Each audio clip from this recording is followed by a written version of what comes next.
my background is in investment banking.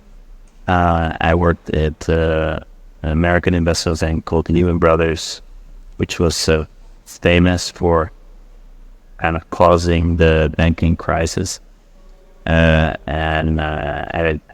10 years in investment banking, I started Dealroom, which is a global startup database. I think my first interaction with AI was still in university when I was studying economics, and I used some AI to and modeling, but very, very basic. I don't even really remember what I was doing, and I was just messing around with it.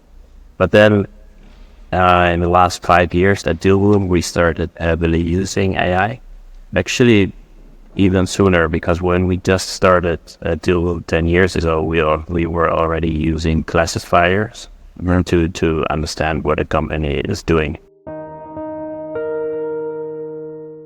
We use AI in a couple of ways. Dealroom collects data. This is basically of 3 layers. One is collecting publicly available information, but finding information on private companies by definition very difficult, and the data is always full of holes. So we use AI basically to plug holes, and it turns out that it's actually really, really good at that, especially now with the emergence in LLM models that become widely available. It's actually extremely good in kind of understanding what a company does, because it kind of the model speaks our language. So that's one thing. A second way that we collect data at Dealroom is through manual research.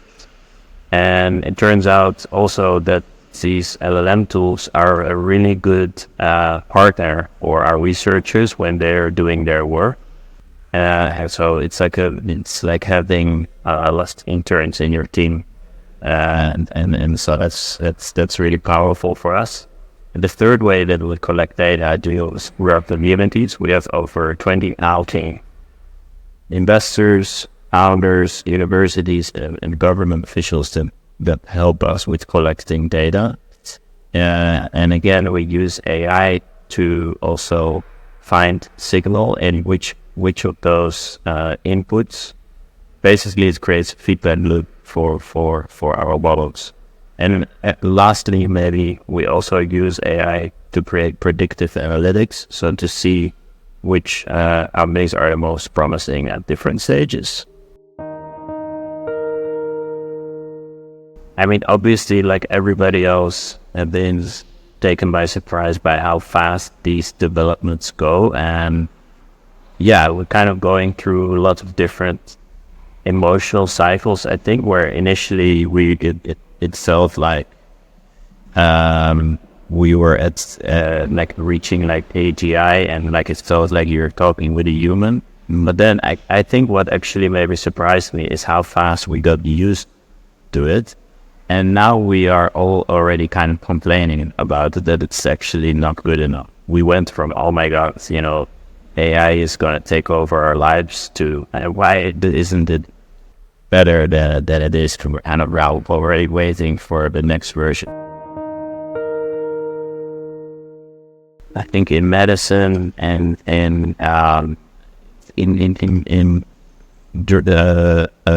controlling machines, I think it's already happening. And in the more creative ways, it's going to change what it means to, our work is going to be different, of course, and you need to learn to take to take advantage of this these new tools. But I'm, for example, personally totally not buying the idea that with so many jobs will become obsolete. That of course happens in some areas, but across the board, people are just going to be more productive, and so the opportunity cost of their time becomes also higher, and some people might probably will end up working even harder. That's my prediction.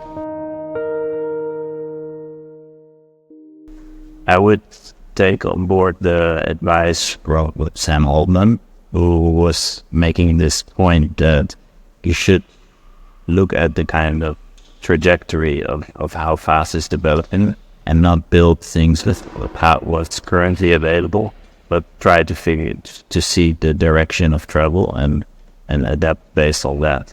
And I think it's very important for companies to have a place in their market in the real world, to have a very strong place in their market in the real world, and where AI can kind of enhance their processes, but not be reliant on it as a company, because as Sam almost said, then you get steamrolled.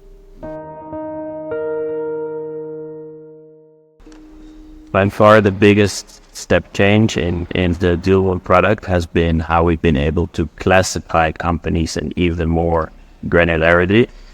And I think it's a perfect example where we combined our knowledge and our expertise and also our interaction with our clients with AI. And so it was a great collaboration between our engineers and our research team. Well, it's very exciting to be here in Paris, which has become the capital of AI in Europe, at least, in a beautiful location. And I'm really curious and forward to hear some of the other speakers. You can cover housing, the defense startup, and a couple of other really interesting speakers. So I'm looking forward to be here in the heart of the AI year, hearing this talk. And I myself, I'm going to give the presentation about the state of AI investing. I'm going to share statistics about where money is flowing into and what's going to happen going forward.